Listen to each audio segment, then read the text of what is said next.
Nah, untuk soal yang pertama, kita langsung aja masuk soal yang pertama kemarin.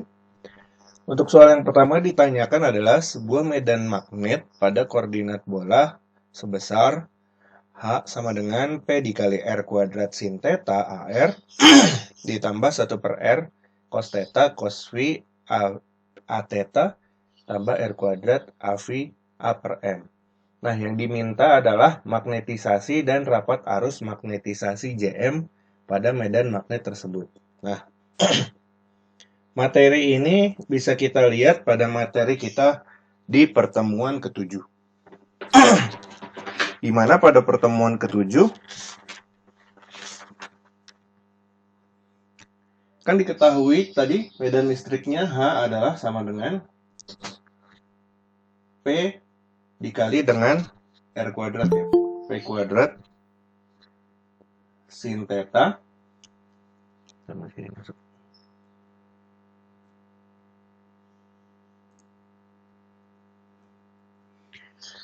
P dikali R kuadrat sin theta AR ditambah 1 per R dikalikan cos theta cos V. Lihat nggak ya? Cos theta cos V A theta ditambah dengan R kuadrat AV ampere per meter. Seperti ini. Kita punya medan magnet seperti ini, di mana medan magnet tersebut merambat pada sebuah medium, di mana mediumnya diketahui berubah-berubah. Nah, yang pertama diminta dicari itu kan adalah magnetisasi. Di mana magnetisasi adalah atau M nilainya adalah sama dengan XM dikalikan dengan H ya. Ini saya review lagi. Di mana M magnetisasi itu adalah XM, di mana XM adalah kita sebut sebagai suseptibilitas magnet, seperti itu. Nah, suseptibilitas magnet sendiri, dia bisa kita tuliskan adalah sama dengan mu R min 1, atau permeabilitas relatif dari suatu bahan dikurangi dengan 1. Atau bisa kita bilang juga mu R adalah sama dengan XM plus 1. Seperti itu ya. Sehingga di sini bisa kita tulis M adalah sama dengan mu R min 1 dikalikan dengan H. Seperti itu ya. Jadi kalian tinggal memasukkan aja nilai mu R-nya masing-masing. Jadi seandainya dia adalah aluminium seperti pada soal di mana mu R-nya adalah sama dengan 1, maka nilai M-nya itu adalah sama dengan 0 kan. Untuk aluminium di mana itu pada soal nomor 1A, mu R-nya adalah sama dengan 1. Maka nilai M-nya adalah sama dengan 0, karena 1 min 1, seperti itu. Untuk material-material yang lain, bentar saya lupa. Material yang kedua itu nikel. Misalnya untuk nikel, di mana mu R-nya itu dia adalah sama dengan 600. Mu R-nya adalah sama dengan 600, maka nilai M-nya adalah sama dengan 600 min 1 dikali H. Atau 599 dikalikan dengan H, seperti itu. Jadi ini sebenarnya untuk ABCD itu pengerjaannya sama, hanya saja tinggal diubah dari sisi mu R-nya ya, seperti itu ya. Oke. Oke. Nah, untuk selanjutnya yang diminta adalah rapat arus magnetisasi. Atau rapat arus magnetisasi kita sebut sebagai JM. Di mana JM itu adalah sama dengan, dari pertemuan ke-7 kita dapat JM sama dengan apa? Curl dari magnetisasinya kan? Benar nggak? Curl dari magnetisasi, di mana magnetisasi adalah mu R min 1 dikalikan H. Atau bisa kita tuliskan dia adalah curl dari mu R min 1 dikalikan dengan H. Atau nilai JM bisa kita tuliskan dia adalah sama dengan mu R min 1, kita keluarin mu R min 1-nya dikalikan dari curl dari H. Seperti itu ya. Oke? Jadi pengerjaannya seperti ini. Nah, jadi kita sudah punya tadi mu R min 1 itu tergantung dari mu R itu sendiri. Sedangkan bagaimana untuk menyelesaikan curl dari H? Nah, ini kita perlu sedikit mengorek materi sebelum UTS ya. Materi sebelum UTS itu kan tentang cool. Jadi bisa kita bilang nilai JM adalah di mana JM adalah sama dengan mu R min 1 dikalikan dengan curl dari H, dia adalah sama dengan, bisa kita tuliskan di sini, dia mu R min 1 di sini, maka nilai curl dari H itu sendiri adalah, kita bikin matriksnya ya.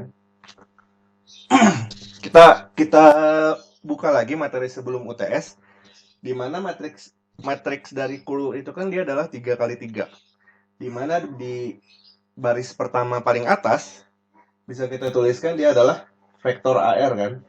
Vektor AR dibagi dengan H2, H3.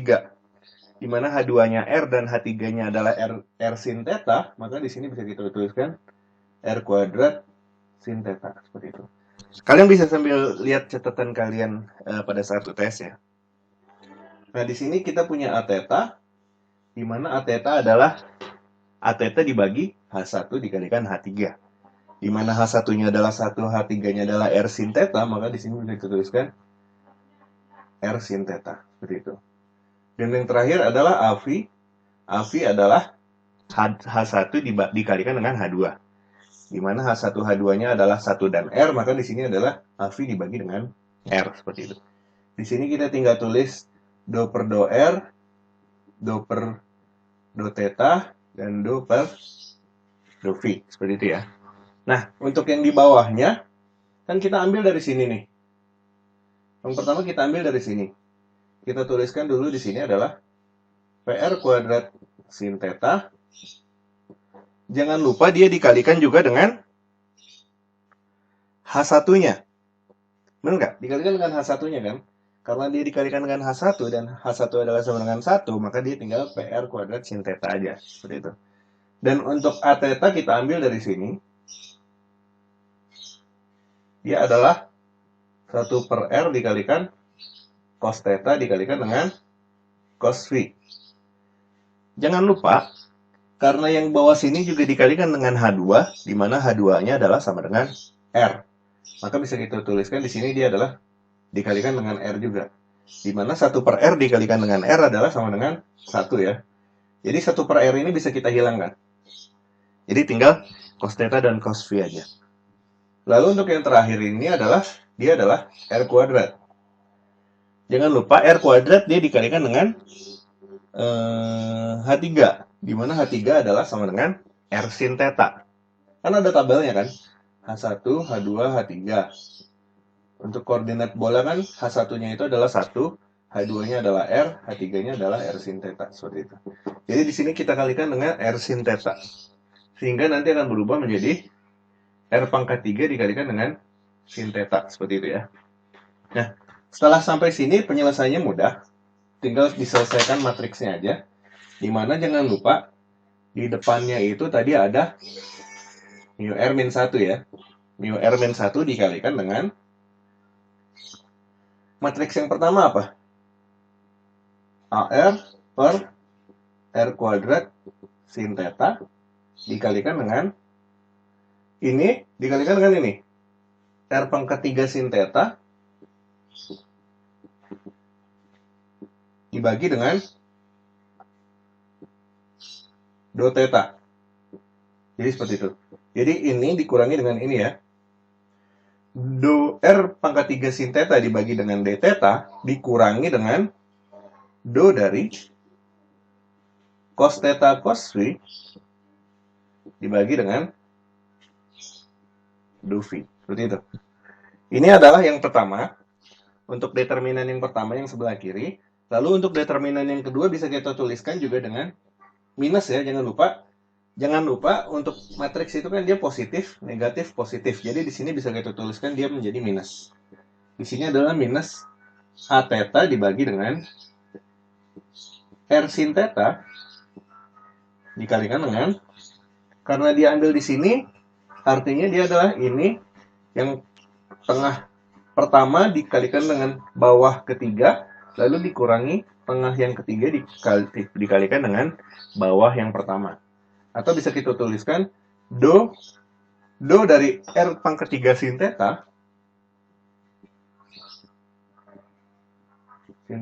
dibagi dengan do R dikurangi dengan dia adalah do dikalikan dengan PR kuadrat sin theta per do V. Seperti itu ya. Nah, untuk yang terakhir juga kita ubah lagi menjadi positif, karena tadi sini udah minus. Jangan lupa simbolnya tadi positif, negatif, positif, seperti itu. Nah, yang bawah sehingga bisa kita dapatkan sisanya adalah sama dengan AV per R dikalikan dengan do per do R dikalikan dengan cos theta cos V dikurangi dengan do per do theta dikalikan dengan PR kuadrat sin theta. Seperti itu. Nah, kita dapat determinan dari matriks ini. Seperti itu. Nah, dari sini bisa kita lihat ada beberapa yang bisa kita hilangkan dulu sebelum kita lanjut sebelumnya. Nah, dari yang pertama itu yang ini.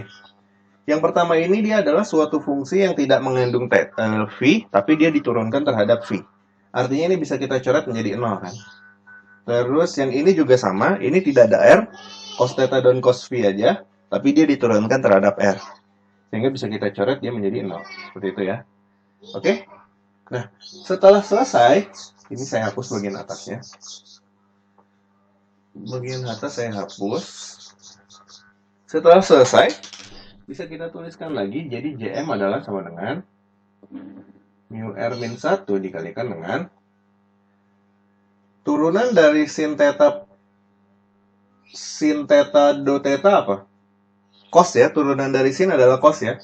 Jadi bisa kita tuliskan di sini adalah sama dengan AR per R kuadrat sin theta dikalikan dengan R pangkat 3 dikalikan cos theta dikurangi dengan turunan V, dia cos V diturunkan terhadap V.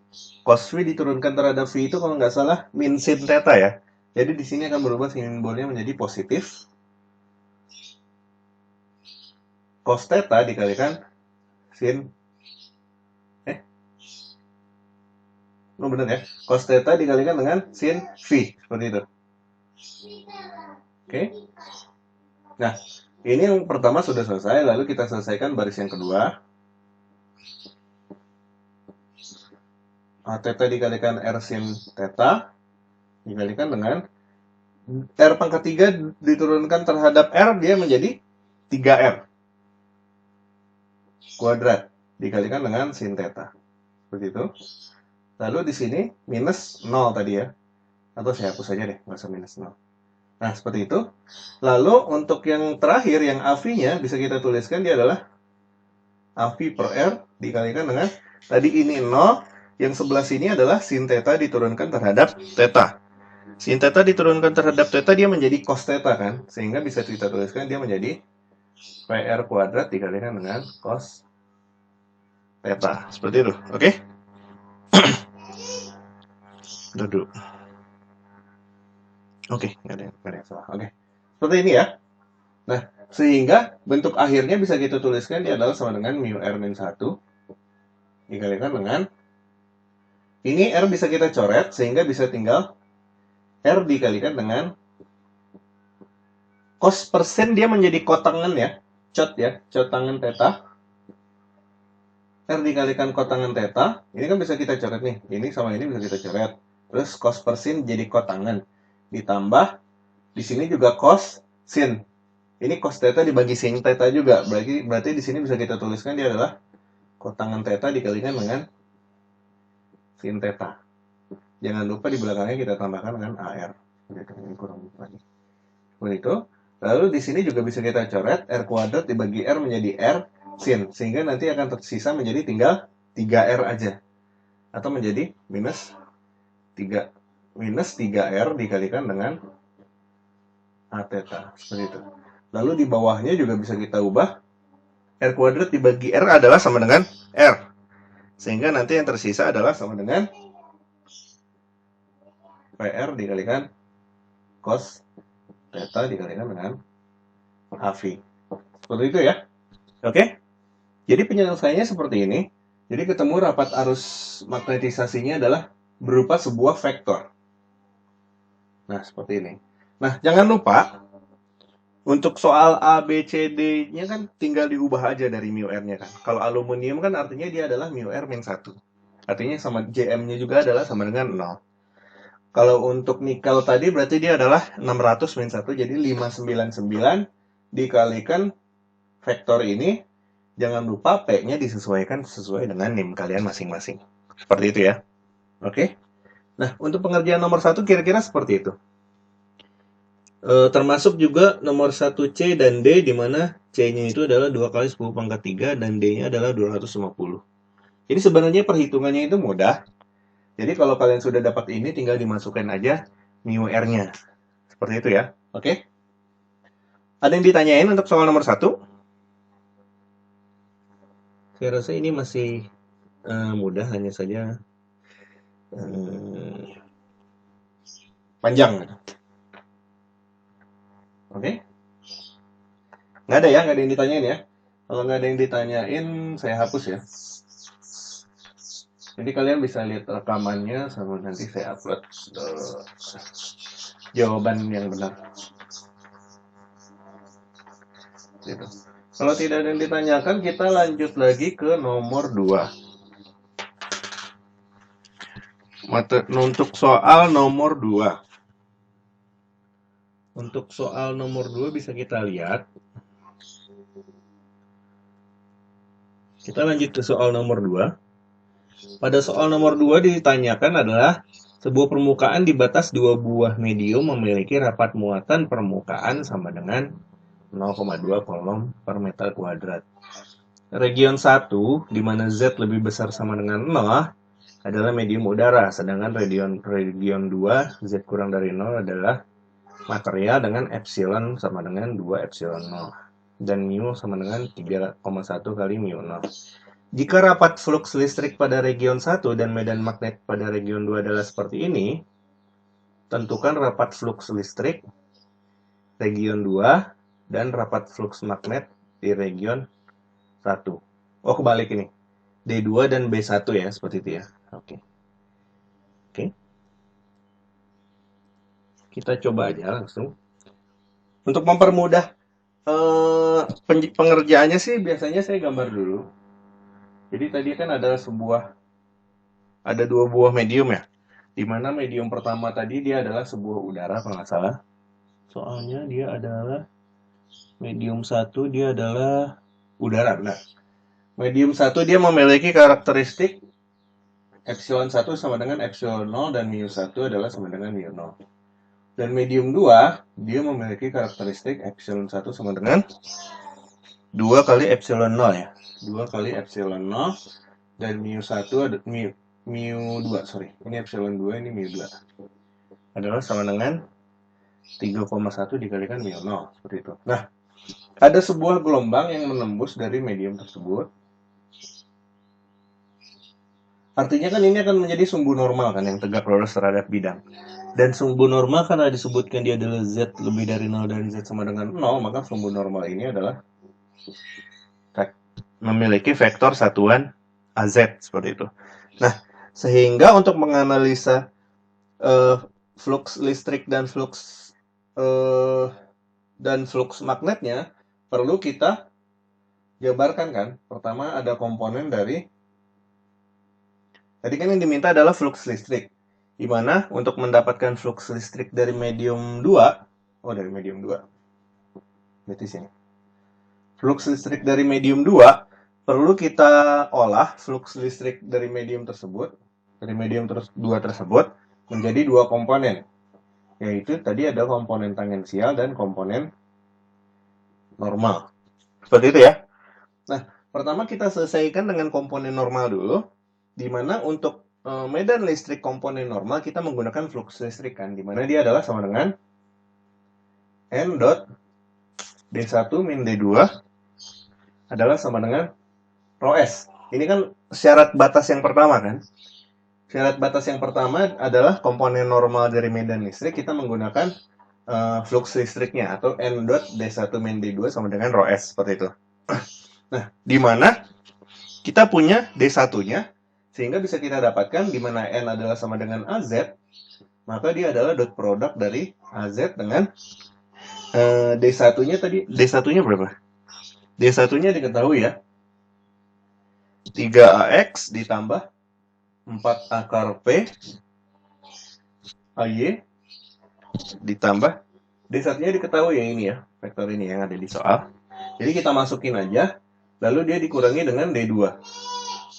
Nilainya adalah sama dengan rho S, di mana rho S itu tadi diketahui di soal dia adalah sama dengan 0,2 coulomb per meter persegi, seperti itu. Nah, sehingga dari dot product ini bisa kita dapatkan, kan dot product itu kan dia hanya bisa melakukan perkalian pada vektor yang memiliki arah yang apa? Sejajar ya. Saya lupa ya. Ya, dia hanya bisa mengalihkan vektor yang memiliki arah yang sejajar, karena kan dot product itu kan kita pakai cos. Artinya cos itu kan dia harus mendapat cos 0 biar agar mendapatkan angkanya kan. Soalnya kalau dia tegak lurus, cos 90 derajat adalah sama dengan 0. Artinya AZ dan AX ini nggak bisa dikalikan karena dia saling tegak lurus kan. AZ AX ini tegak lurus, maka dia bisa kita dapatkan dia adalah sama dengan 0.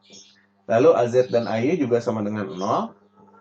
Lalu AZ.AZ dia ada nilainya. AZ.AZ sama dengan 1. Artinya dia menjadi sama dengan 3. Lalu di sini adalah sama seperti yang D1, D2.AZ, maka bisa kita dapatkan dia komponen normalnya kan, yaitu D2Z. Saya sebut saya D2Z atau D2N, nggak masalah. Nilainya adalah sama dengan 0,2, seperti itu.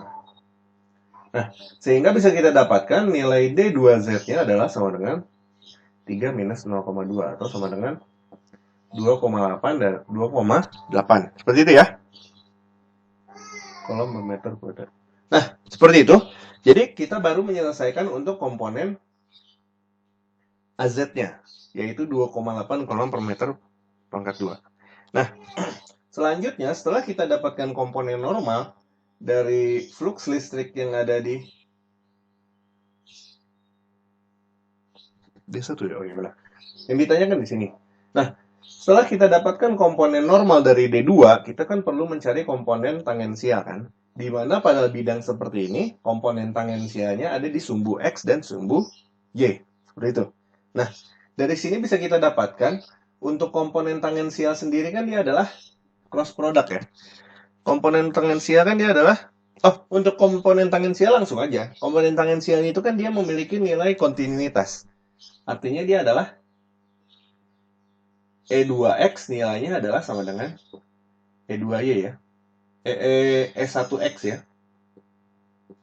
Seperti ini. Jadi kita bisa lihat di slide yang kemarin saya share ke kalian.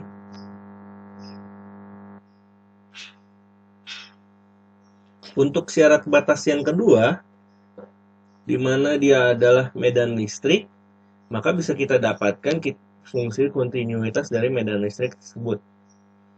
Atau dia adalah E1T sama dengan E2T. Artinya komponen tangensial dari medan listrik di medium pertama nilainya sama dengan komponen tangensial dari medan listrik di medium kedua.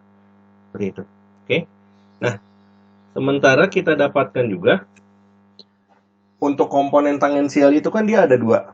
Komponen tangensial X dan komponen tangensial Y kan. Karena pada dasarnya dia membentuk suatu bidang. Seperti itu. Sehingga bisa kita tuliskan dia adalah sama dengan E2X sama dengan E1X dan juga E2Y sama dengan E1Y, seperti itu. Dimana nilai dari E itu ada nilai dari E ini kan dia sebenarnya adalah D per epsilon ya, benar nggak? Iya benar. Dia adalah D per epsilon, di sini dia adalah D2X per epsilon 2, ini adalah D1X per epsilon 1. Ini juga bisa kita tuliskan dia adalah sama dengan D2Y per epsilon 2, dia sama dengan D1Y per epsilon 1, seperti itu. Nah, seperti itu. Setelah itu bisa kita dapatkan untuk mendapatkan D1, untuk mendapatkan D2, D2X artinya dia tinggal kita pindahkan aja kan ke sini kan. D2X adalah sama dengan epsilon 2 per epsilon 1 dikalikan dengan D1X. Dan begitu juga dengan D2Y bisa kita dapatkan dia adalah sama dengan epsilon 2 per epsilon 1 dikalikan dengan D1Y seperti itu. Di mana di sini disebutkan epsilon 2 itu adalah 2 kali lipat dari epsilon 0. Sedangkan epsilon 1 dia adalah sama dengan epsilon 0 atau di udara. Sehingga bisa kita dapatkan harusnya nilai D2X itu dia adalah sama dengan 2 kali lipat dari D1X. Atau kalau dikasih tahu D1X-nya adalah sama dengan 3, maka nilai D2X-nya adalah sama dengan 6. Seperti itu. Ini juga sama, dia adalah 2 kali dari D1Y, di mana D1Y adalah 4 akar 8, maka D2Y-nya adalah 8 akar P. Seperti itu ya. Jadi tinggal dikalikan saja, karena dia epsilonnya ini 2 kali lipat dari medium yang pertama. Karena di sini D1X-nya kan bisa kita ambil dari sini. Ini D1Y bisa kita ambil dari sini kan. Nah, setelah diketahui P-nya, setelah diketahui komponen dari masing-masing D-nya, maka bisa kita tuliskan lagi, di mana D adalah sama dengan D2X AX ditambah D2Y AY ditambah D2Z AZ. Tadi D2X tadi adalah sama dengan 6AX, D2Y adalah sama dengan 8 akar P AY, D2Z dia tadi adalah sama dengan 2,8 ya, 2,8 AZ. Maka bisa kita dapatkan nilai D2 adalah sama dengan seperti ini. Jangan lupa kolom per meter pangkat 2. Seperti itu ya. Jadi untuk pengerjaan soal nomor 2 seperti itu. Untuk komponen flux listrik yang D. Nah, sekarang kita lanjut ke bagian yang B-nya, yaitu diminta mencari flux magnet di B1. Oh, kebalikannya. Tadi dia minta mencari D2, sekarang diminta mencari B1. Seperti itu. Artinya di sini diketahui dia adalah, saya ubah ya di sini. Asumsi di sini dia adalah B2, di sini adalah B1. Nilai B2-nya diketahui dan adalah sama, nilai diketahui bukan B2, tetapi H2. H2 adalah sama dengan 4AX ditambah 3Q kuadrat AY ditambah 5AZ. Nah, seperti itu. Nah, ampere per meter. Nah, untuk mencari B dari H itu kan bisa kita ketahui, B itu kan dia sebenarnya kan gini. B2 adalah sama dengan H2 dikalikan dengan mu2 kan. Seperti itu. Begitu juga dengan B1. B1 adalah sama dengan H1 dikalikan dengan mu1. Seperti itu. Di sisi lain, pada komponen normal, pengerjaannya juga kira-kira sama seperti pengerjaan flux listrik. Kita bagi dari flux magnet B2 ini menjadi komponen normal dan tangensial. Di sini di mana dia adalah B2N, karena N itu dia ada di sumbu Z, maka bisa kita tuliskan dia menjadi B2Z, seperti itu. Sedangkan untuk komponen yang tangensial kita punya B2X dan juga B2Y. Seperti itu ya. Ini juga sama, ini B1X dan B1Y. Untuk yang tegak lurus dengan bidangnya kita punya B1Z, seperti itu ya. Oke. Nah, sehingga untuk mencari komponen normalnya dulu bisa kita dapatkan dengan syarat batas yang ketiga. Di mana syarat batas yang ketiga apa? Dia menggunakan Gauss medan magnet kan. Karena Gauss medan magnet maka bisa kita tuliskan dia nilainya adalah sama dengan B1N, nilainya adalah sama dengan B2N. Kalian bisa buka catatannya ya ini ya. Jadi prinsip kontinuitas itu berlaku pada komponen normal dari suatu medan magnet, seperti itu. Di mana nilai B1N adalah sama dengan H1 dikalikan mu1. Dan B2N dia adalah sama dengan H2 dikalikan dengan mu2. Seperti itu. Sehingga bisa didapatkan yang diminta itu ya. Oh, yang diminta H1 ya. Sehingga bisa kita dapatkan H1 dia adalah sama dengan H2 dikalikan mu2 per mu1. Di mana mu2 dan mu1 ini kan perbandingannya dia adalah 3,1 kali lipatnya kan. Sehingga bisa kita tuliskan di sini adalah menjadi 3,1 dikalikan dengan H2. H2-nya diketahui dia adalah, oh ini sorry ya, ini H1N dan H2N ya. Ini dia ada H2N, ini adalah H1N. H2N-nya itu dia diketahui adalah sama dengan 5 kan, karena dia ada di sumbu normal kan. Maka dia adalah 3,1 dikalikan dengan 5. Atau dia adalah sama dengan 15,5 ampere per meter. Nah, jangan lupa kita baru menyelesaikan komponen normalnya aja. Atau komponen AZ-nya aja. Nah, sehingga kita perlu juga menyelesaikan komponen tangensial. Di mana untuk komponen tangensial disebutkan apa? Komponen tangensial dari medan magnet kan kita pakai B kan? Dia adalah kita pakai H ya. N cross dari H1 min H2 dia adalah sama dengan rapat arusnya. Seperti itu ya. Oke? Nah, di mana N itu sehingga dari fungsi ini kita dapatkan ada dua komponen tangensial. Komponen tangensial yang pertama itu kan dia adalah sama dengan apa? H1X dikurangi H2X nilainya adalah sama dengan JS. Seperti itu. Di mana JS sama dengan 0, maka bisa kita dapatkan dia adalah H1X nilainya sama dengan H2X. Seperti itu ya. JS kan di soal tidak disebutkan, artinya kita asumsikan dia nilainya sama dengan 0. Seperti itu. Oke? Nah, dengan cara yang sama untuk komponen tangensial yang kedua kita dapatkan juga dia adalah H1X, H1Y adalah sama dengan H2Y. Seperti itu. Oke? Nah, kenapa kita bisa dapatkan H1X dan H1Y ini? Sebenarnya kalau kita jabarkan fungsi ini, kita bisa menjabarkan fungsi ini sebenarnya. N cross H1 dan H2. Di mana H1 itu kan dia sebenarnya adalah H1XAX ditambah H1YAY ditambah H1ZAZ. Sehingga kita dapatkan H2 juga sama. H2X AX tambah H2YAY tambah H3 H2ZAZ seperti itu. Nah, sehingga bisa kita dapatkan cross product dari dua vektor tersebut sebenarnya seperti ini. N itu kan tadi dia adalah sama dengan AZ ya. AZ dicrosskan terhadap H1XAX ditambah H2XAX,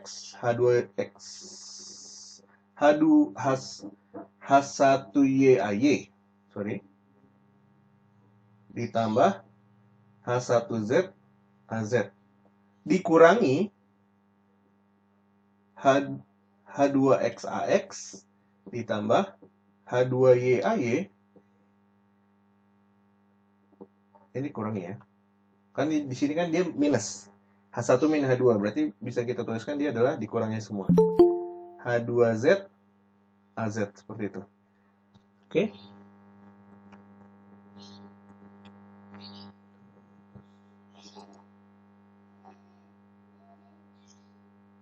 Oke, seperti itu ya. Nah, dari sini bisa kita dapatkan, jadi nilai cross product itu kan pada dasarnya dia adalah sama dengan gini.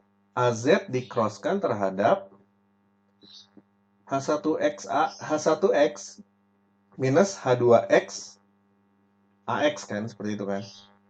Lalu kita punya komponen juga yang kedua, dia adalah sama dengan AZ dicrosskan terhadap H1YAY dikurangi H2YAY seperti ini. Dan juga kita punya cross product dari AZ dari cross H1Z dikurangi H2Z dikalikan dengan AZ seperti itu. Di mana AZ cross AZ itu dia adalah sama dengan 0 ya. Karena dia cross product vektor yang sejajar. Dan dengan menggunakan kaidah tangan kanan bisa kita dapatkan AZ cross AX itu dia sama dengan apa? AZ cross AX dia adalah sama dengan AY, seperti itu. Sehingga bisa kita dapatkan dia nilainya adalah sama dengan H1X min H2X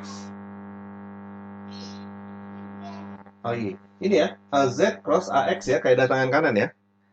Kalian bisa menggunakan kaidah tangan kanan sehingga didapatkan AZ cross AX adalah sama dengan AY, seperti itu. Sedangkan untuk AZ cross AY bisa kita dapatkan dia nilainya sebenarnya adalah sama dengan minus AX. Min AX. Minnya di sini.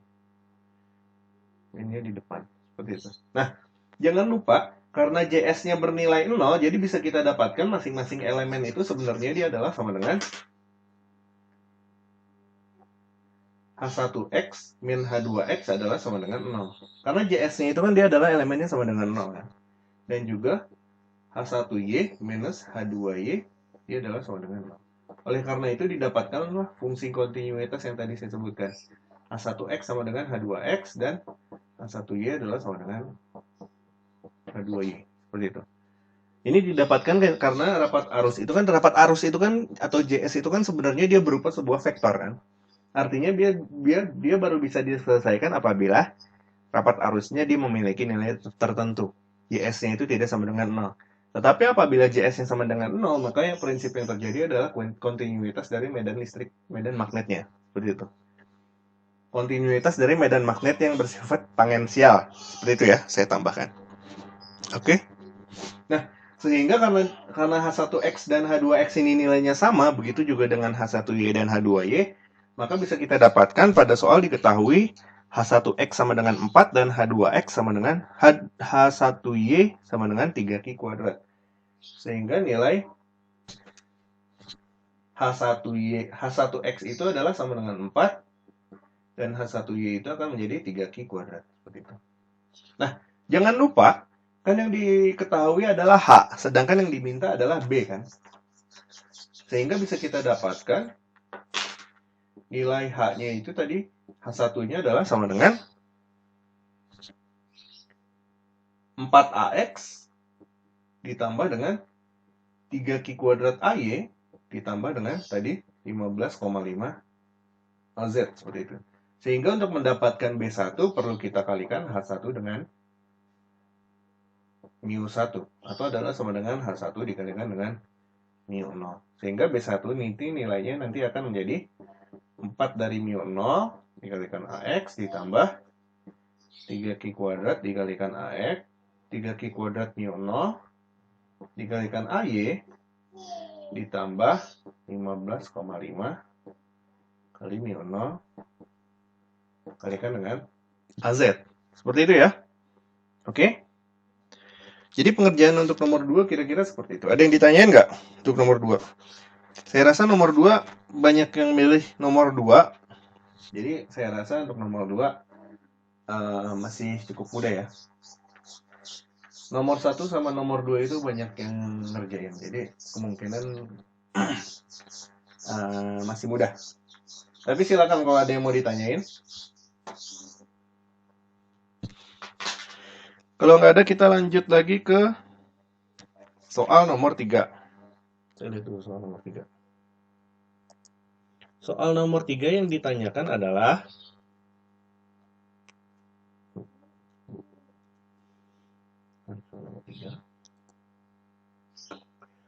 sebuah silinder dengan radius 7 cm terbuat dari material yang bersifat magnetik dengan μr sama dengan 5. Region di luar silinder tersebut, R lebih dari 7 adalah udara. Jika intensitas medan magnetnya pada titik 7 V/2,0 di dalam silinder adalah sebesar H in sama dengan 2AX min AY min 3AZ, dan rapat arus permukaan sama dengan 0,1 P AZ. Nah, ini rapat arus permukaannya ada nilainya ya. Tentukan intensitas medan magnet di luar silinder tersebut pada titik yang sama. Nah, tentu saja karena kita bicara mengenai dua buah medium, pasti nomor 3 ini akan membahas mengenai syarat batas. Nah, untuk mempermudah kita mengerjakan soal, biasanya seperti biasa saya gambar dulu, di mana terdapat sebuah silinder. Terdapat sebuah silinder. Nah, silinder ini tidak diketahui tingginya, jadi saya asumsikan tinggi silinder itu dia adalah sama dengan tak terhingga. Jadi silinder ini saya asumsikan tidak memiliki ujung, tetapi di sini dia ada. Jangan lupa untuk vektornya sendiri dia AX, AY, dan AZ. Jadi tingginya itu adalah AZ menuju tak hingga dan AZ menuju minus tak hingga, seperti itu. Sedangkan untuk jari-jarinya sendiri dia membentuk alas pada bidang AY dan AX, seperti itu ya.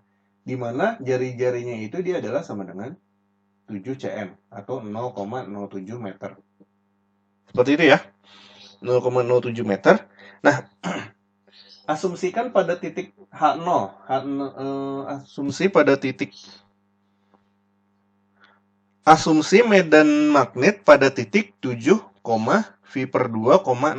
Jadi bisa kita gambarkan itu, asumsi di sini adalah titik 0, maka ada medan magnet yang ingin menembus dari dalam keluar ya. Seperti ini ya. Seperti ini. Dia menembus dari titik 7, yaitu jari-jari 7 kan dia di sini. Ini kan jari-jari 7. Jadi titik 7, V per 2,0 itu kan dia sebenarnya ada di sini nih. Jadi sudut V sama dengan 0 itu kan dia dimulai dari sini kan.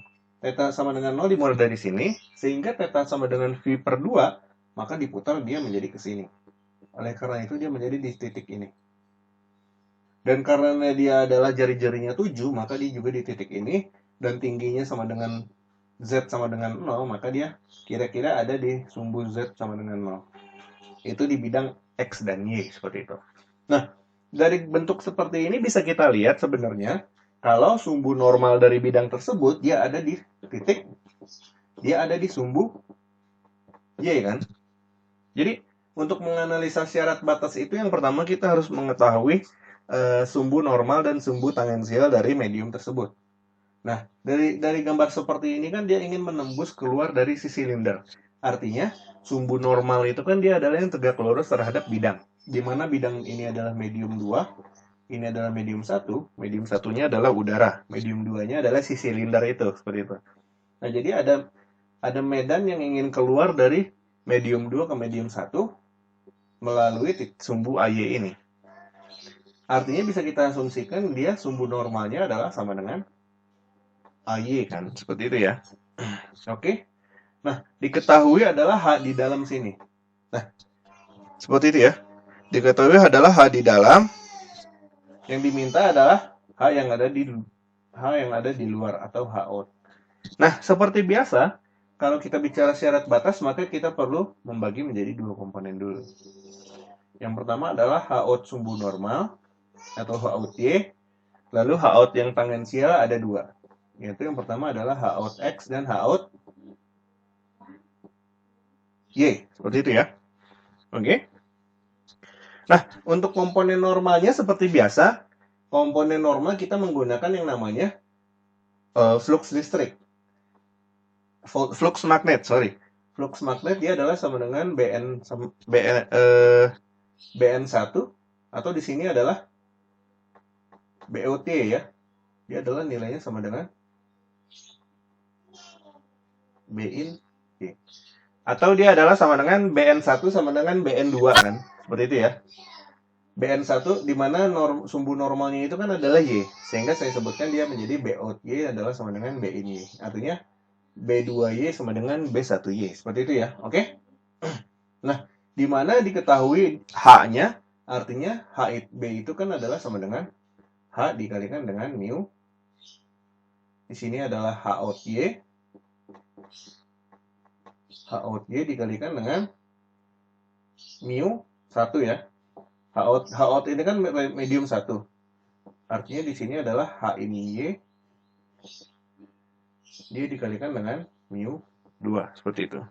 Diketahui mu satunya itu dia adalah udara. Artinya dia mu satunya adalah sama dengan mu 0. HOT dikalikan dengan mu 0. Dan medium 2-nya mu R-nya adalah sama dengan 5. Artinya bisa kita kalikan H-in-Y adalah sama dengan B-in-Y adalah sama dengan H-in-Y dikalikan 5 dikalikan dengan mu 0. Di mana mu 0 ini bisa kita coret, artinya HOT itu bisa kita dapatkan nilainya adalah sama dengan 5 kali H-in-Y. Di mana H-in-Y itu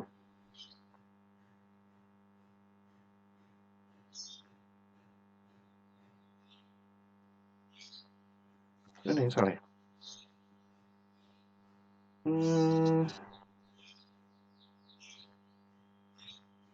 Sebentar.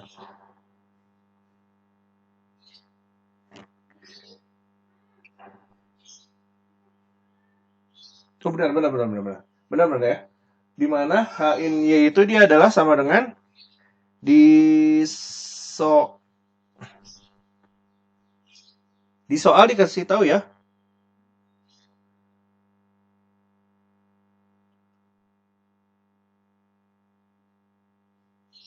Saya ada yang kebalik nih. H yang diketahui itu adalah H out. Oh, kebalik ya ini ya. Sorry. Benar. Jadi begini. H out Y. H out itu sebenarnya yang ini. Ini kebalik nih. Ini adalah H in, ini adalah H out. H out itu yang sebelah kiri.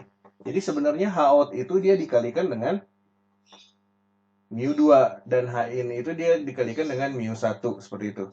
Karena kan di sini, ini H out itu kan yang diketahui kan yang di sini. Yang berasal dari dalam silinder seperti itu.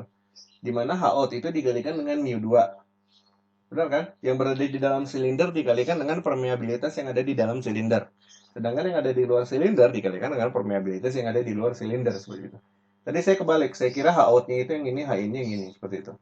Nah, ternyata H out-nya itu yang ada di soal itu yang dimaksud adalah yang di dalam silinder seperti itu ya. Nah, sehingga di sini harusnya dia dikalikan dengan 5 dikalikan mu 0. Sedangkan H in-nya itu dia adalah sama dengan mu 0. Nah, yang ditanyakan adalah H in-Y. H in-Y itu artinya dia adalah H out-Y dikalikan 5. Di mana H out-Y diketahui di soal, dia adalah sama dengan min AY ya. Adalah sama dengan min 1. Artinya min 1 dikalikan 5. Nilainya H in-Y adalah sama dengan minus 5 ampere per meter. Seperti itu ya. Oke. Nah.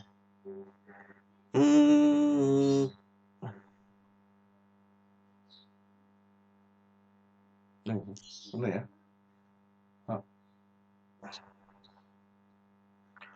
Saya tulis soal. Apa kebalik ya?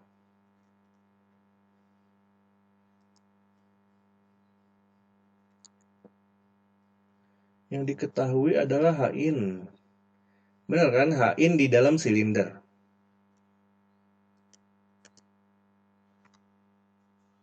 Oh benar tadi ya. Kebalik saya ini berarti. Intinya seperti itulah.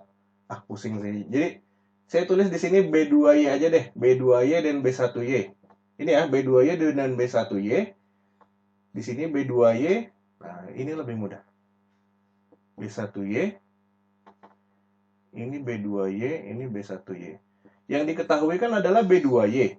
Artinya B1Y adalah sama dengan min 1 kali 5. Benar. Secara hitung-hitungan benar, cuman saya bingung dengan H out dan istilah H out dan H in ini. Jadi saya tulis di sini dia adalah B2, di sini adalah sama dengan H1 seperti itu. Oke? Nah, dengan cara yang sama kita sudah mendapatkan komponen normalnya kan? Komponen normal di sumbu Y. Sedangkan untuk komponen tangensialnya, untuk komponen tangensial jangan lupa kita menggunakan cross product, di mana cross product itu didapatkan dia adalah N cross dari H1 min H2, nilainya adalah sama dengan JS kan, seperti itu ya. Oke?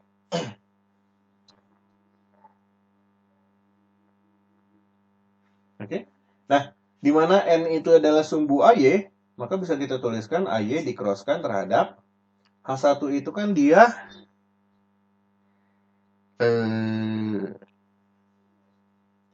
H1 kan adalah sama dengan H1X, AX ditambah H1Y AY ditambah H1Z AZ.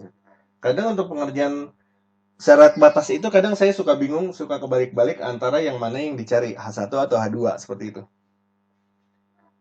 Pada soal yang diketahui kan tadi adalah H2 kan, atau adalah medan magnet yang berada di dalam si silinder. Nah, artinya kan bisa kita tuliskan menjadi seperti ini. Minus dari H2-nya itu dia adalah sama dengan 2AX ditambah AY ditambah 3AZ ya, seperti itu ya. Nilainya adalah sama dengan JS, di mana JS itu dia adalah sama dengan 0,1P AZ, seperti itu. Nah, sehingga bisa kita crosskan, dia menjadi seperti ini kan. AY di-crosskan terhadap AX dikalikan H1X dikurangi dengan 2, seperti itu. Lalu kita punya juga komponen AY di-crosskan dengan AY. Oh, AY di-crosskan dengan AY 0 ya. Kita langsung aja AY di-crosskan terhadap AZ. AY di-crosskan terhadap AZ dikalikan dengan H1Z ditambah dengan 3, seperti itu. Nah, nilai ini nilainya adalah sama dengan 0,1P AZ, seperti itu ya. Nah, dari sini bisa kita dapatkan AY cross AX itu apa? AY cross AX. Kalau kita gambarkan AY cross AX itu kan berarti ke sana kan? Artinya dia adalah minus AZ, benar nggak? AY cross AX itu kan kebalik ya, jangan sampai kebalik ya. Dia kan AY-nya di depan, jadi AY cross AX, bukan AX cross AY. Kalau AY cross AX itu dia menjadi minus AZ. Sedangkan AX cross AY dia menjadi AZ, seperti itu. Lalu AY cross AZ. AY cross AZ itu kan artinya dia yang ke sini. Sehingga AY cross AZ dia adalah sama dengan AX. Jangan lupa menggunakan kaidah tangan kanan ya. Sehingga bisa kita dapatkan di sini dia nilainya adalah sama dengan H1X min 2 minus AZ kan. Dimana minus AZ ini bisa kita dapatkan dia nilainya adalah sama dengan 0,1P AZ. Karena kan dia disamakan dengan si JS-nya. Lalu untuk komponen yang kedua kita dapatkan AY cross AZ sama dengan AX. Maka nilainya dia adalah sama dengan H1Z plus 3 dengan komponen AX. Karena rapat arus dari vektornya sendiri hanya ada di komponen AZ, maka untuk komponen AX dia adalah sama dengan 0. Seperti itu ya. Bisa kita lihat di soal rapat arus itu kan dia hanya ada di komponen AZ. Maka komponen AX yang kita asumsikan dia adalah sama dengan 0. Maka bisa kita dapatkan, yang pertama dulu adalah H1Z, dia nilainya adalah sama dengan min 3. Seperti itu ya. H1Z nilainya sama dengan min 3, sedangkan untuk H1X, untuk H1X itu dia tinggal diselesaikan aja, dia adalah sama dengan 0,1P. Oh sorry, dari sini bisa kita dapatkan ya, artinya kan dia menjadi 2 min H1X sama dengan 0,1P. Artinya H1X itu dia adalah sama dengan 2 minus 0,1P. Seperti itu ya. Nah, P itu kan kita ambil dari berdasarkan nilai kalian masing-masing. Oke, seperti itu. Nah, kalau sudah selesai, artinya kita sudah mendapatkan semua komponen H1X, H2X, dan H1X, H1Y, dan H1Z-nya.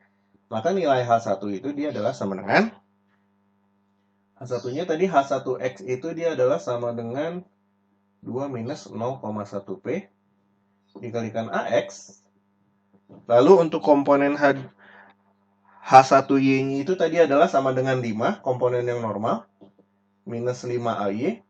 Lalu untuk komponen AZ-nya kita dapatkan dia adalah sama dengan minus 3. Ini ya, minus 3 sama ini. Ini kan adalah komponen H1X yang ini. Lalu komponen H1Z itu kan dia min 3.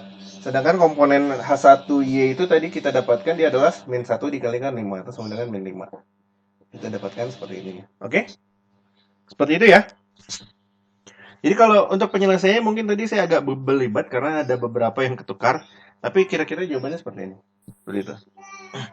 Jadi yang pertama kalian lakukan itu, yang pertama adalah kalian harus mencari sumbu normalnya dulu.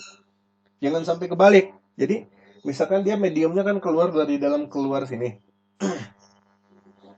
Dimana tadi tinggi dari silinder itu kita asumsikan hingga kan, karena dia tidak disebutkan tingginya seperti itu. Artinya dia akan menembus dari sumbu Y dari dalam keluar. Artinya sumbu normalnya itu kan akan menjadi sumbu AY.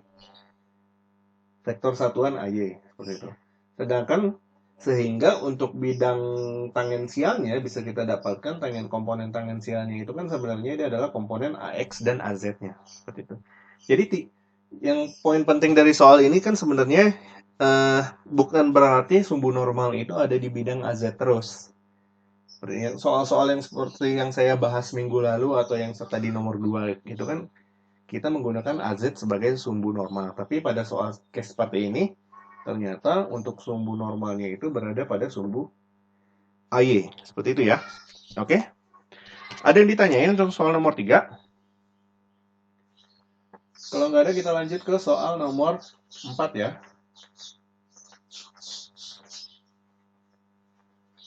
Soal nomor 4.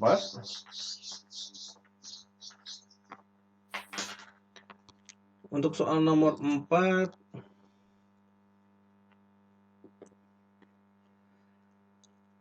soal nomor 4 udah masuk ke gelombang. Sebuah gelombang elektromagnetik memiliki frekuensi 30 MHz.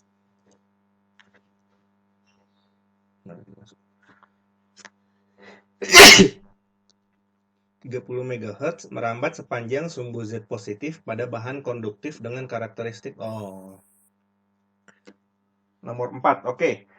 Jadi diketahui konduktivitasnya dia adalah sama dengan 0,8 S per M seperti itu. Nah, jika gelombang tersebut memiliki arah getar sumbu X dan mencapai amplitudo maksimum P dikalikan 100 volt per meter pada DT sama dengan 0 dan Z sama dengan 0, tentukan ekspresi medan listrik dalam bentuk kompleks dan real time. Oh ya, oke. Ini saya rasa cukup mudah ya untuk soal yang nomor 4 ini.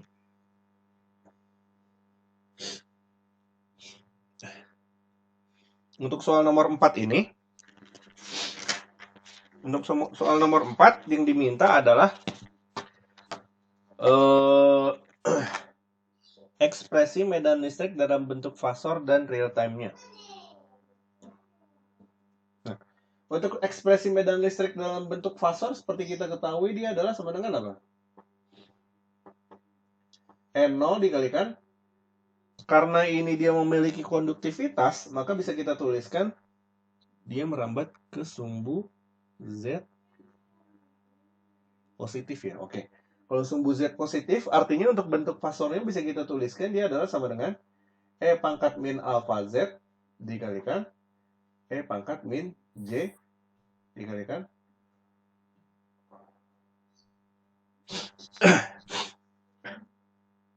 bentar. E pangkat J dikalikan omega T min beta Z. Seperti itu ya. Oke. Jadi pertama komponen yang perlu kita cari sendiri dia adalah N0, di mana N0 diketahui dia adalah sama dengan P dikalikan 100. Maka nilai E ini dia adalah sama dengan P dikalikan 100 dikalikan E pangkat alfa. Nah, alfa ini karena dia memiliki konduktivitas, maka nilai alfanya ini kan dia cukup rumit ya. Jadi saya share aja mungkin. Kalian bisa lihat nilai alfa itu pada materi terakhir, materi di pertemuan ke-12. Nah, di materi di pertemuan ke-12 saya sampaikan nilai alfanya itu kan dia sebenarnya adalah seperti ini.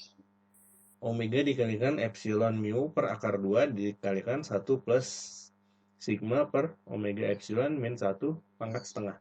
Nah, ada beberapa dari kalian yang mengerjakan, jadi nilai dari epsilon dan mu ini, kalau dia tidak disebutkan epsilon 0 atau mu 0, maka nilai epsilon dan mu ini sebenarnya dia adalah sama dengan epsilon itu sebenarnya dia adalah sama dengan epsilon 0 dikalikan dengan epsilon r. Sedangkan untuk mu ini dia adalah mu 0 dikalikan dengan mu r. Seperti itu. Jadi banyak dari kalian itu sebenarnya tinggal dikalikan saja epsilon R dengan mu R-nya aja. Itu kurang tepat. Jadi sebenarnya nilai epsilon dan mu itu dia perlu dikalikan juga dengan epsilon 0 dan mu 0. Seperti itu ya. Banyak yang pengerjaannya seperti itu. Jadi tinggal dikalikan saja epsilon R dengan mu R-nya aja. Padahal kan seharusnya dia dikalikan juga dengan permitivitas dan permeabilitas di udara atau epsilon 0 dan mu 0-nya. Seperti itu. Nah, untuk nilai alfanya sendiri adalah seperti ini. Mana ini alfa kemarin? Nah, ini. Ini apa? Ini beta. Oh, ini beta. Nah, sebenarnya alfa sama beta kan itu kan hampir sama, cuman beda di belakangnya aja, positif dan negatif kan. Nah, seperti ini. Jadi untuk alfanya sendiri kalian bisa masukkan seperti ini, di mana omeganya sendiri bisa kita dapatkan pada soal nilai omeganya dia adalah sama dengan frekuensinya. Omega bisa kita dapatkan dari frekuensi kan. Jadi frekuensi 30 MHz. Jadi omega itu kan bisa kita dapatkan dari frekuensi dikalikan 2V kan. 2V dikalikan dengan F. Artinya bisa kita dapatkan 2V dikalikan dengan 30 MHz atau 30 kali 10 pangkat 6. Maka nilainya dia adalah sama dengan 60V kali 10 pangkat 6 rad per second. Seperti itu ya. Sehingga nilai alfanya bisa kita gunakan rumus yang tadi. Nah, dengan memasukkan semua variabel yang ada, kita dapatkan harusnya nilai alfanya itu berada di sekitar 9,7. Kalian bisa coba sendiri di rumah ya. Masukin angka-angka yang ada pada nilai alfa yang ini, yang tadi. Nih, nilai alfa ini dan beta ini bisa kalian masukkan dengan fungsi ini. Dan jangan lupa epsilon dan mu-nya itu dia epsilon dan mu sama dengan epsilon 0 dikalikan epsilon R dan mu sama dengan mu 0 dikalikan mu R, seperti itu. Oke? Jangan sampai hanya saja dikalikan epsilon R dan mu R-nya aja. Seperti itu. Nah, dengan cara yang sama kita bisa dapatkan nilai betanya itu kira-kira adalah sama dengan 9,77. Beta rad per meter seperti itu. Sehingga dengan mengetahui semua variabel yang ada, maka bisa kita dapatkan N-nya itu adalah sama dengan P dikalikan 100, ini udah saya tulis, dikalikan E pangkat minus 9,7 Z dikalikan dengan E pangkat J 60 V kali 10 pangkat 6 T min 9,77 Z seperti itu. Volt per meter. Jadi bentuk fasornya itu seperti ini. Karena dia memiliki konduktivitas ya.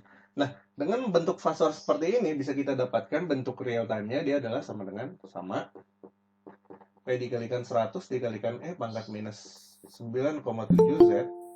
Hanya saja untuk komponen yang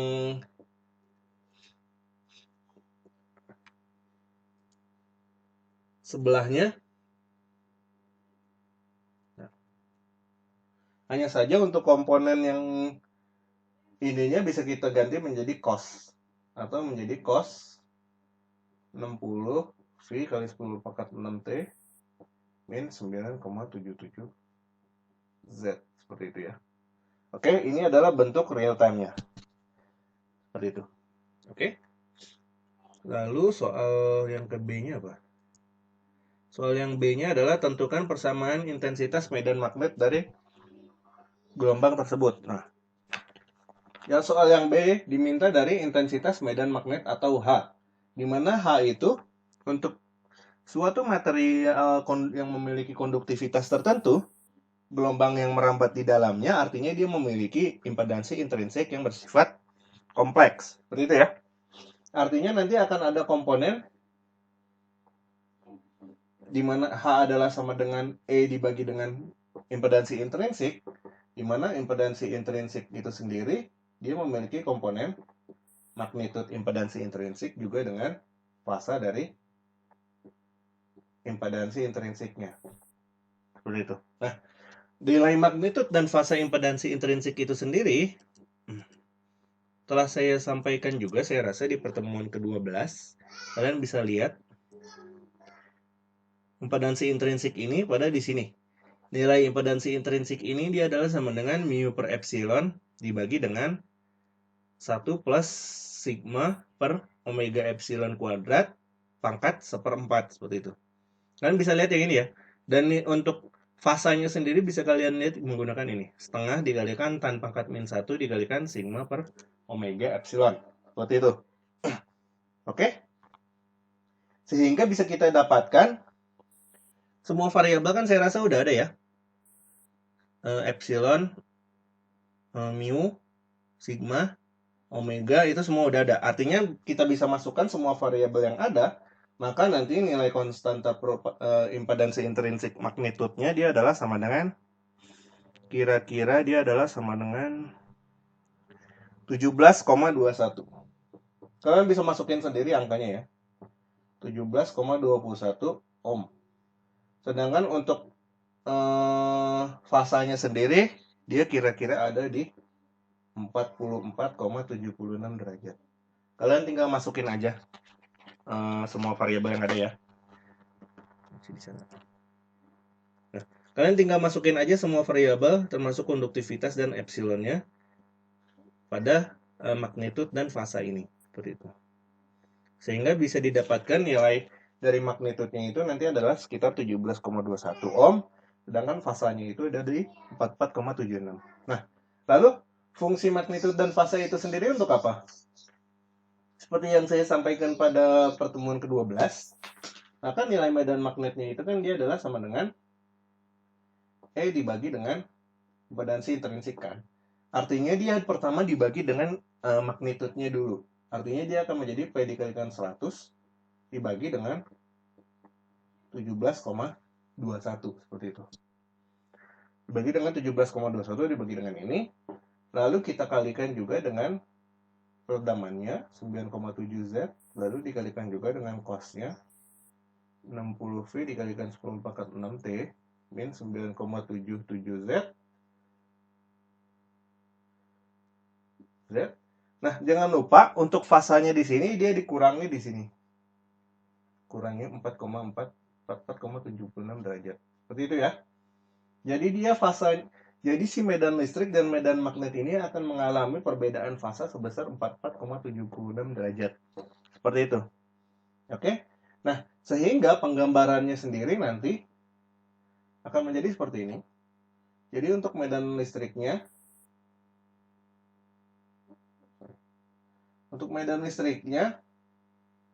pertama dia mengalami sebuah redaman.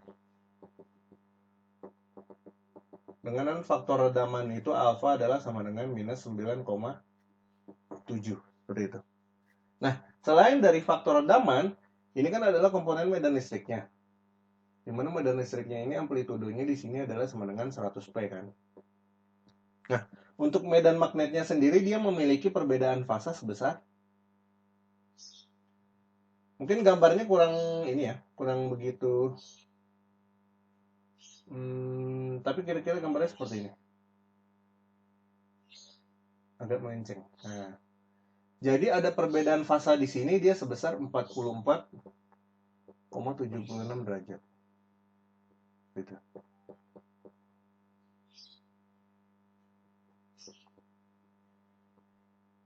Artinya dia di sini. Dia mulainya dari sini. Nah, ini ada perbedaan fasa sebesar 44,76 derajat. Jadi penggambarannya kira-kira seperti itu. Mungkin kalian bisa gambar sendiri yang lebih bagus dari yang saya gambar. Oke? Nah, pertanyaan selanjutnya adalah,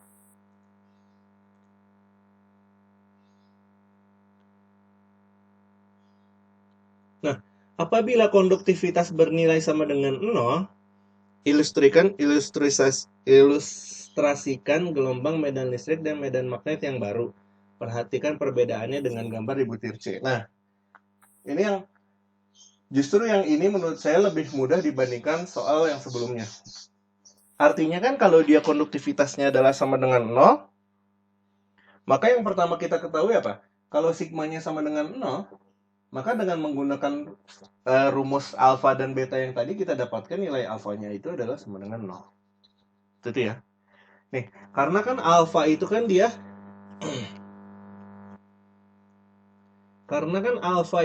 bisa kita dapatkan dari fungsi ini kan.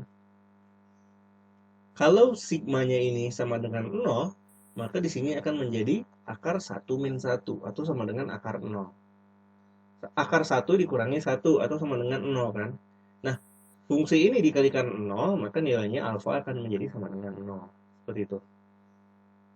Sehingga akan menjadi nilai betanya aja. Nah, karena sigma di sini sama dengan 0, maka nilai beta yang tersisa apabila kalian masukin semua variabel yang ada akan tinggal menjadi omega dikalikan dengan akar epsilon dan mu. Artinya dia akan menjadi sifat yang material dari dielektrik. Seperti itu ya. Nah, sehingga bisa kita dapatkan nilai pertama alfanya sendiri adalah sama dengan 0. Lalu betanya sendiri akan menjadi dielektrik sempurna atau sama dengan omega dikalikan epsilon dikalikan dengan mu. Seperti itu. Atau di sini bisa kita tuliskan epsilon 0 dikalikan epsilon r dikalikan mu 0 dikalikan dengan mu r. Seperti itu. Nah, untuk yang terakhir adalah impedansi intrinsiknya sendiri. Tadi kan impedansi intrinsik itu kan dia bernilai kompleks. Sedangkan dengan nilai sigma sama dengan 0, maka bisa kita dapatkan nilainya tidak lagi menjadi kompleks. Maka kalau kalian masukkan variabel di impedansi intrinsik tadi nilai sigmanya adalah sama dengan 0, maka bisa kita dapatkan nanti yang tersisa harusnya tinggal sama dengan seperti ini. 377 dikalikan akar mu r per epsilon r. Ini akan menjadi impedansi intrinsik dari sebuah dielektrik. Seperti itu. Oke? Nah, sehingga untuk penggambarannya itu nanti tidak akan lagi mengalami perbedaan fasa. Istilahnya dia akan menjadi seperti ini. Pertama, redamannya juga tadi sama dengan 0 ya. Artinya gelombangnya itu kan amplitudenya kan konstan. Tidak lagi turun, tapi dia akan sama seperti ini. Nah, lalu untuk komponen medan magnetnya dia akan bertemu di sini. Dia akan selalu bertemu di sumbu Z-nya. Karena tidak ada perbedaan fasa antara medan listrik dan medan magnetnya. Seperti itu ya. Oke. Ada yang ditanyain untuk soal nomor 4? Kalau nggak ada, kita lanjut ke soal yang terakhir ya, soal nomor 5.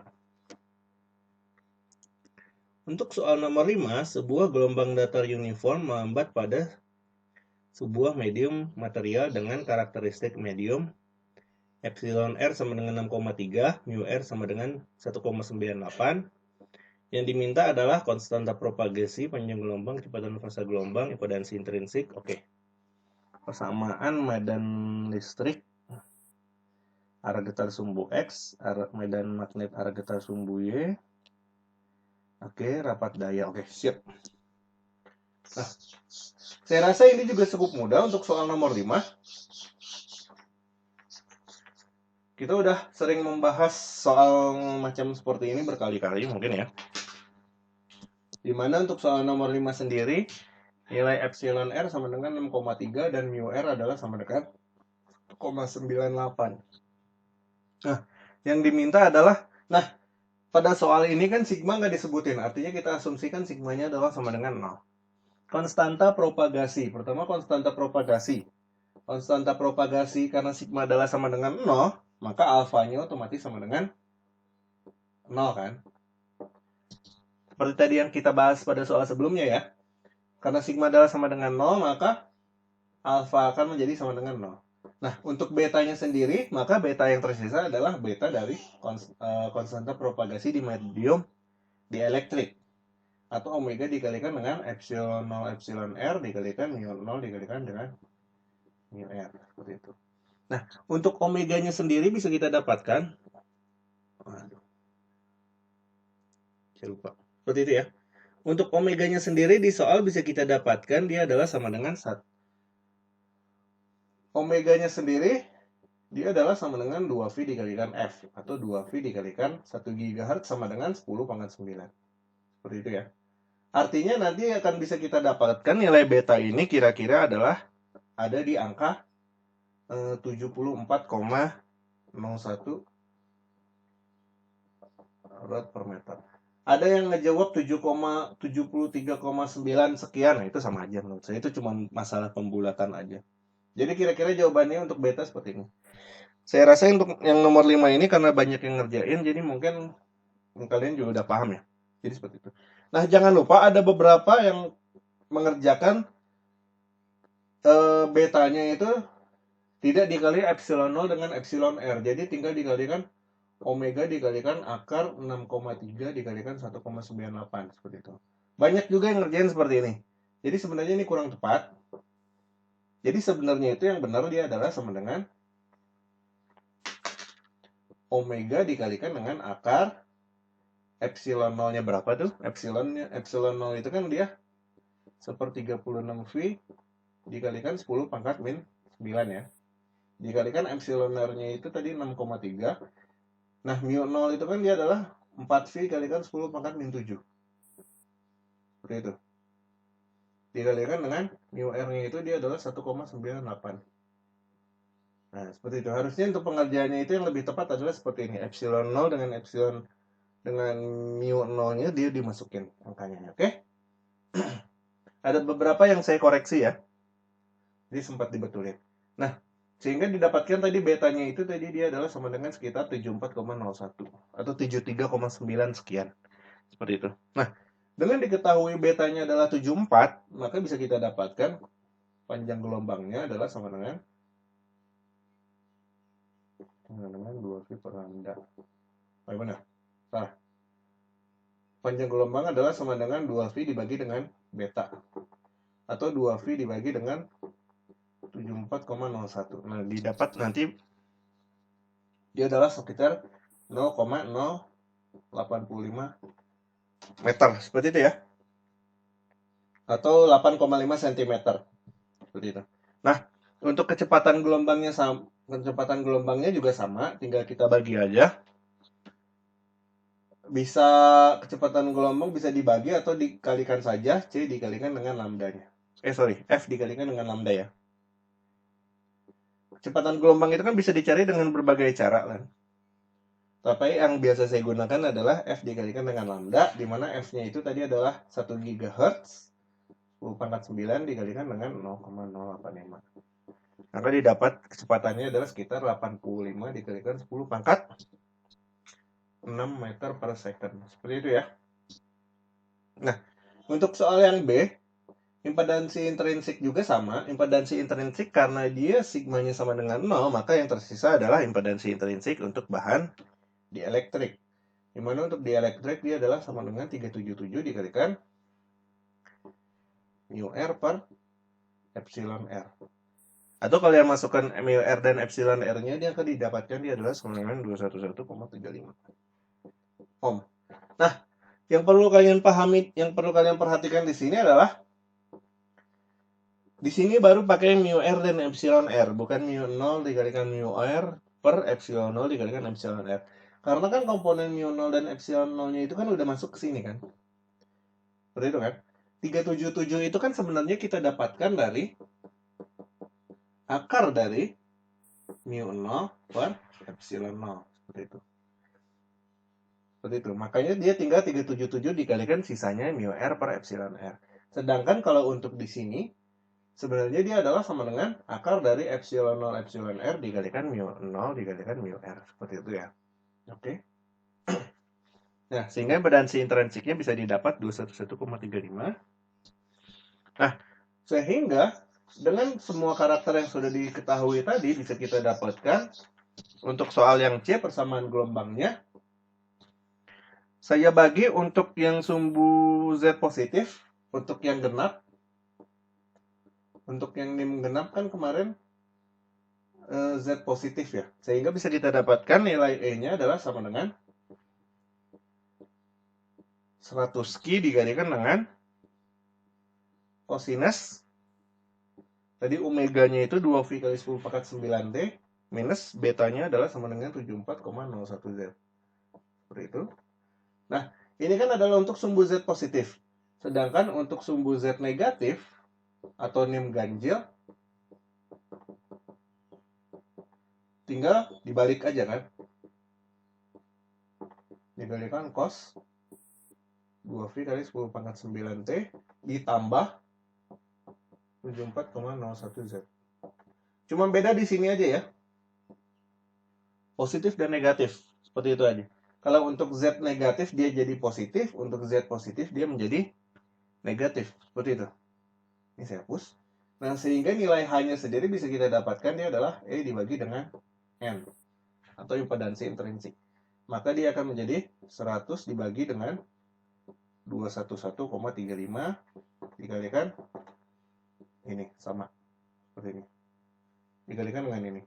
Di sini juga sama, dia menjadi 100 dibagi 211,35 dikalikan dengan cos ini. Tidak ada perubahan di cosnya. Seperti itu ya. Oke. Nah, untuk yang terakhir, rapat daya rata-rata atau P average. P average itu kan bisa kita dapatkan dia sebenarnya adalah E cross H kan. Seperti itu ya. Atau nilainya dia adalah sama dengan setengah dikalikan E kuadrat per impedansi intrinsiknya. Seperti itu. Oke. Maka bisa kita dapatkan dia adalah sama dengan setengah dikalikan 100 Q kuadrat dibagi dengan 211,35. Maka dapat itu nilainya kira-kira nanti sekitar 5000 Q dibagi dengan 211,35 watt seperti itu. Jadi P itu akan nanti kalian masukkan berdasarkan Q masing-masing. 5000 Q dibagi dengan 211,35, oke? Nah, untuk soal nomor 5 sudah selesai. Sampai di sini ada yang ditanyain nggak? Untuk pengerjaan soal nomor 1 sampai dengan soal nomor 5 itu sendiri? Ada yang ditanyain?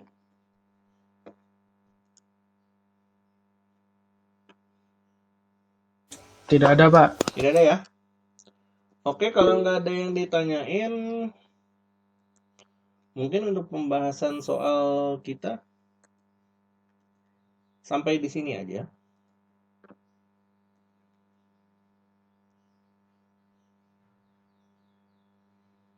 Oke. Nah, jadi kira-kira seperti itu ya. Untuk pengerjaan soal setelah UTS itu kira-kira seperti itu.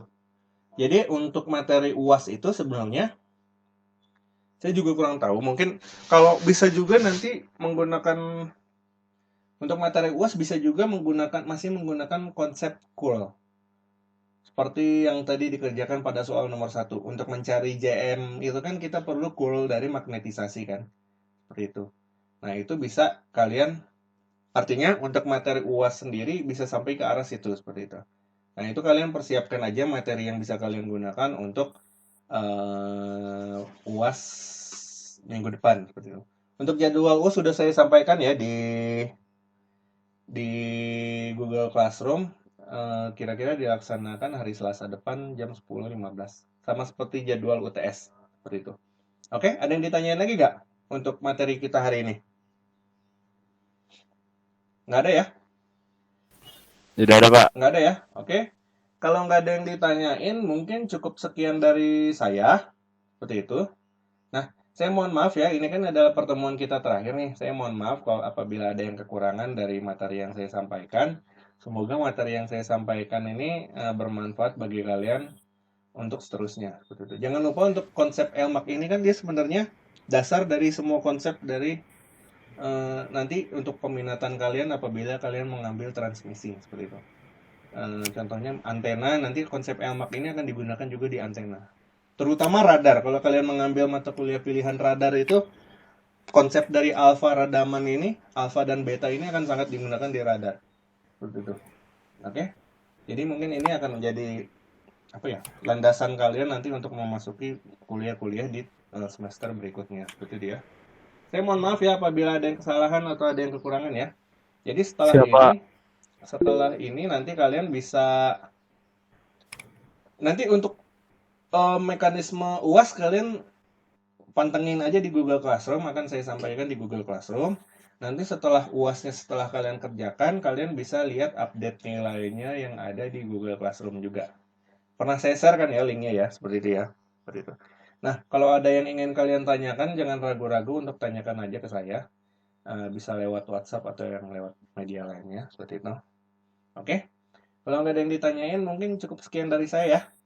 Terima kasih banyak ya untuk kehadiran kalian selama ini. Assalamualaikum warahmatullahi wabarakatuh. Waalaikumsalam. Waalaikumsalam warahmatullahi wabarakatuh. Makasih Pak. Yuk, sama-sama. Makasih. Kasih Pak. Yuk, sama-sama.